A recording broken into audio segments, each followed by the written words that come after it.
Halo semuanya, perkenalkan saya Devina Dejusta Lubis, absen nomor 7 dari kelas 12 IPA 3. Maksud dan tujuan saya membuat video ini adalah sehubungan dengan tugas penilaian tengah semester. Saya akan menjelaskan materi tentang sifat koligatif larutan. Sifat koligatif larutan sendiri adalah suatu sifat larutan yang hanya dipengaruhi oleh jumlah partikel zat terlarut. Misalnya, kita akan melarutkan gula dengan air panas dalam jumlah yang berbeda. Jadi, ada 2 gelas larutan gula. Gelas yang pertama, kita melarutkan 3 sendok teh gula dengan 500 ml air. Sementara itu, untuk gelas kedua, kita melarutkan 5 sendok teh gula dengan jumlah air yang sama, yaitu 500 ml. Karena gula merupakan zat terlarut dan jumlahnya lebih banyak di gelas kedua, maka sifat koligatif larutan gelas kedua akan lebih besar dibandingkan sifat koligatif larutan di gelas pertama.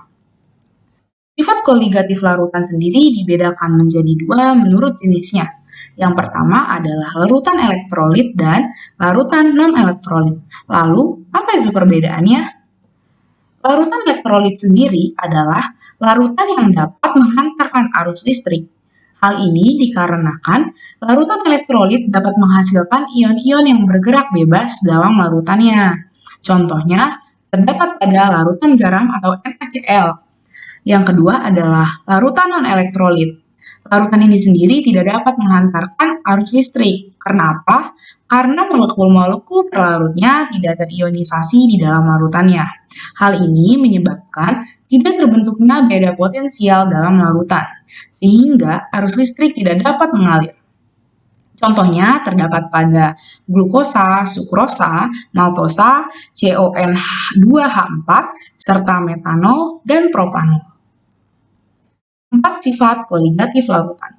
Yang pertama terdapat pada penurunan tekanan uap atau delta P yang dilambangkan dengan segitiga.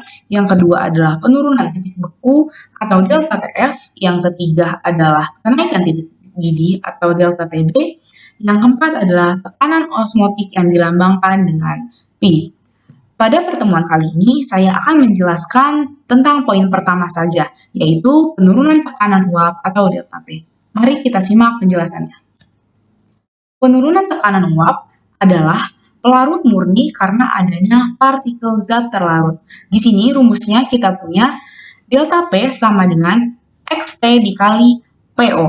Dan P sama dengan PO dikali delta P. P sendiri adalah tekanan uap larutan. Delta P atau segitiga P ini adalah penurunan tekanan uap. PO atau P0 adalah tekanan uap pelarut murni, dan X pelarut atau bisa kita sebut dengan XT adalah fraksi mol pelarut. Mari kita simak contoh soalnya.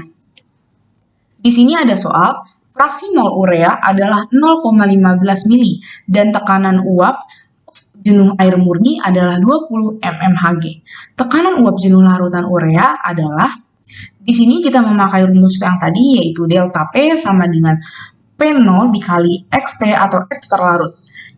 Terus kita masukin nilai P0 yaitu 20, lalu kita masukkan nilai X terlarutnya tadi diketahui di sini 0,15. Lalu 20 dikali 0,15 sama dengan 3 mmHg. Kita sudah menemui delta P-nya, sekarang kita masuk ke rumus yang pertama yaitu P sama dengan P0 atau PO dikurang dengan delta P. Delta P-nya tadi sudah kita ketemui di atas. Kita tinggal masukkan PO atau P awalnya adalah 20, diketahui di soal ya, 20 mmHg. Dikurang dengan delta P-nya tadi 3. Lalu 20 dikurang 3 mmHg. 20 kurang 3 berapa? 20 kurang 3 sama dengan 17. Jadi jawabannya adalah 17 mmHg.